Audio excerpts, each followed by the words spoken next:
Хирушките сали работат, ама на шкрги. Секоја клиника посебно се бори да прими пациенти за операција.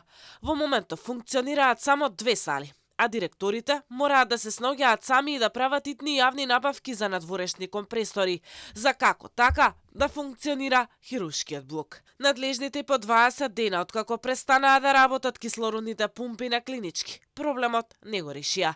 Дали кој ќе понесе одговорност за овој колапс на системот, сите креваат раменици.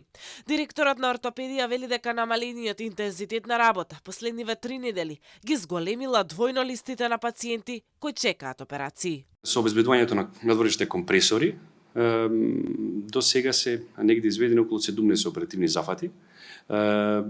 Пола на клиниката за травматологија, пола на клиниката за ортопедија. Работиме во намален интензитет.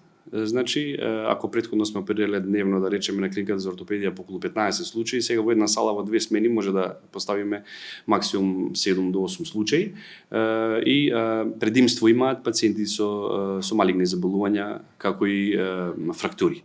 За смрдејата во хирушкиот блок пред неколку дена од заедничките служби топката ја префрлија на клиниките, но според директорот Трајановски, тие не биле надлежни за проблемот со компресорите.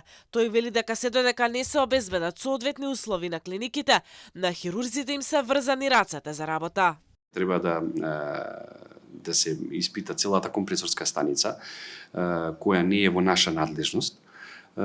И кога ќе добиеме пас, дали ќе се минува, дали ќе се реставрира, не знам, тогаш би можеле да се вратиме во целосна функција, односно да бидат активни сите операциони сали. Како што набавуваме компресори, така и ги отвараме операционите сали. Јас само би дал апел дека моментално трпи притисок и Карел, затоа што и таму се пациентите на компресор. Дека летото дополнително ќе влијае на листата за чекање, која е километарска. Вчера алармираше и урологот Башким Шабани.